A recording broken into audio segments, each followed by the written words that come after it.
Hey guys, James here from 5 Here's the longly waited for Dark Eldar Harlequin paint scheme, the first part. I couldn't make my videos longer. I'm not sure why, so I'm gonna have to do this one in a part series. Hope you guys don't mind. They'll come hopefully pretty quickly.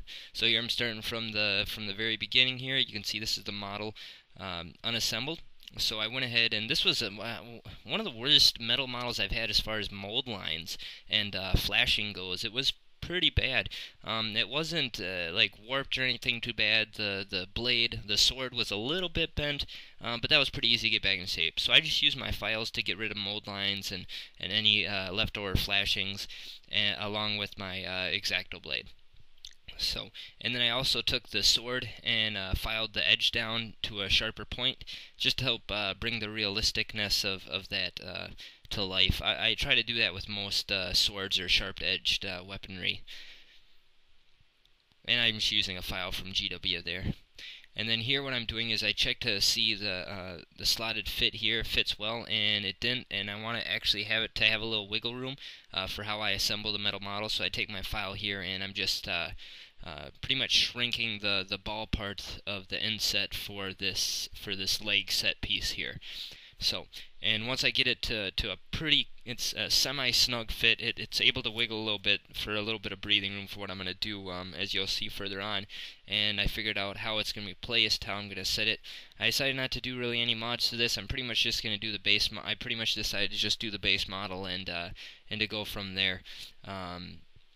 Due to the fact that I'm more concentrated on the painting aspect of this miniature than really adding a lot of model to it. So you need here some water, some super glue, and some green stuff, or whatever two-part epoxy that you might use. Green stuff seems to work really good, so I'm taking equal parts of the blue, equal parts of the yellow, then I'm mixing it together to a nice even smooth tone of green. So I have green stuff, and I made up, this will probably be more than I really need, but it's always good to have a little extra. So then what I'm taking is my pin vise from, this is also made by Games Workshop, and I'm going to bore out I flattened the part to make this a little easier on the knob there, and I'm boring out just a little bit in there just to give the green stuff some breathing space, or some space to set in to help it get a better grasp. So I do this on both parts, on the male part and then on the female inset part as well, just in a little ways, not even an eighth of an inch. It's pretty shallow, just a little bit to help it to give it some room to grasp.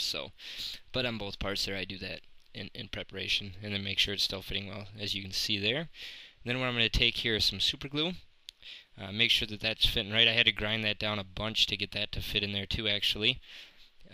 Which is actually better than it being too thin, because otherwise you kind of have to kink it. So then once I got that part, now what I'm going to do is I'm going to take just a teeny little bit of green stuff here, roll it into a ball, as you can see there, just a tiny amount. And then I'm going to take the leg parts, add some super glue to the male part and into the female part, and then into the female part I'm going to set the green stuff ball there, and then just press it together. And it pretty much makes like an instant bond. It's a lot more reliable than just super gluing it, and it takes less time than pinning it, I think. And then I just take a wet toothpick to pull away any of the excess green stuff and to kind of form it into the shape of this spot where I connect it, to make sure that it doesn't look out of place. You can do it after it dries, but it's easier I find it easier just to do it now with the toothpick. That's the way I usually do it. And then make sure that the stuff that you're pulling away here, don't put it with your other green stuff, because this will have like parts of super glue, and it'll make it kind of chunky. As you can see there, it's pretty much already set. Like I can hold it from the top part, wiggle it, and it's not going to come apart. And then with my excess green stuff, I'm going to go ahead and blend it into the base here and fill in the gaps. This one's really not too bad. Some of them you'll get a pretty big gap, which in that case it's pretty important to kind of fill it in, so you don't have to worry about it when you go to flock the base. But then I just use the toothpick again just to flatten it out, smooth it out, take away if there's a bunch of excess, take it away, and then use that later on the bottom part of the base as well, to help just get a nice, so the miniature has a nice hold, so it's not going to slip away.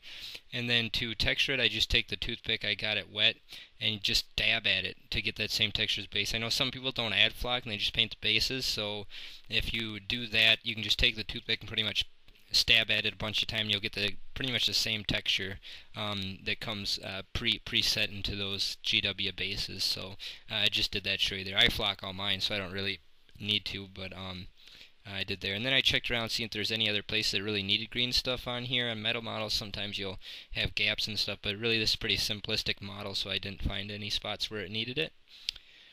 So next, what I'm going to do here, excuse me, I'm going to take my X-Acto blade. I took that here and scraped away some of the excess after the green stuff had dried. Then I'm taking black from Vallejo model color. I thin that out 1 part thinner to 1 part black. Then I'm taking a nice wide brush, and I'm doing this very quickly in thin coats, and this will be pretty much my base coat. Now with metal models, if you have a primer, I would suggest using it. Metal models can be a really big pain for the paint coming off from rubbing it with your hands or touching it while you're painting it. But what I do is I did like 3 coats on this metal model with this Vallejo, 3 thinner coats, and usually that holds pretty well. If you try to avoid touching the model as much as possible during the painting process, and if it's going to be one that you're going to be using for gaming, I know that matte varnish does kind of tone down the color and kind of messes it up from how it originally was painted, but to be on the safe side, I would suggest doing that for metal models. Alright, so you can see there after I got all the coats on, it was a pretty nice even coat. Now I'm taking Mechrite Red from Games Workshop's foundation paints. I'm putting some on my wet palette there, and what I'm doing here is I'm taking, it's about 3 parts of that Mechrite Red to 1 part gloss varnish or art coat from Games Workshop. And what this is going to do is make a semi-gloss red. And the reason I mix this up like this is because I'm going to paint the latex clothing on this miniature in this, and what it makes it look like, it makes it look very spandexy, very latexy when it has that semi-gloss. So I went ahead and did this in thin coats again. I also added some thinner into that paint, and I did this until I had a nice even coat on all the spandex parts. So you can see there there's leg spandex. It looks like she was wearing pretty much a full suit because it actually did wrap up and around the head part as well. I know it looks kind of weird, but it actually that's how it was sculpted. So I actually carried that up and around. It really looks like a full body suit. So I went ahead and carried that up, and you can see there it looks like latex. There is some more additives I'm going to add to the latex later on, but this gives it a nice base coat and helps build onto the latex. Next, I'm taking Warlock Purple and Black, both from Vallejo Vallejo model or game colors, and I mixed that 2 parts Warlock Purple to 1 part Black. And then to help remember this, I used my index card like I had talked about before, and I wrote on there Harlequin to help me remember this, and then a reference point on the model. I painted the ribbons down at the bottom in this color, so I wrote that, and then wrote what I used to mix it up, as you can see there. And that's just a good way of help remembering it. And it was a pretty nice, it's like a pretty nice dark color, and this will make this will make the recesses for the purple parts on the miniature a nice dark purple without being a complete black. So, alright, and then I also did her right boot and the left part of her coat in that purple as well. Nice thin coats to get an even coat.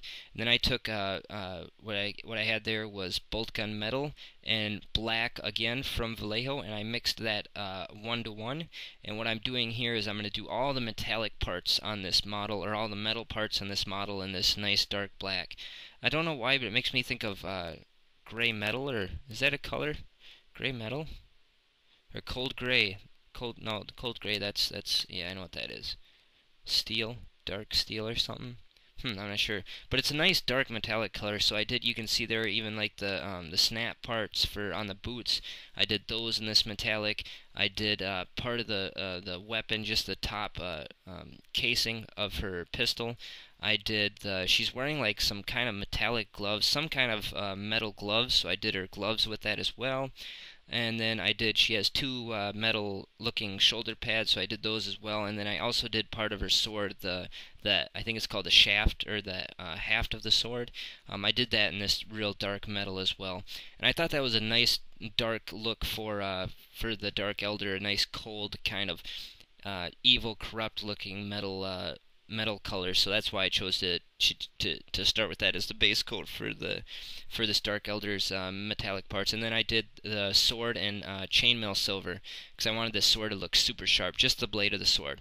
So nice even coat in that. Again, that was thinned out 1-to-1 with thinner. So alright, that's it for the first part, guys. Hope you guys enjoyed this. Stay tuned for the next parts coming soon.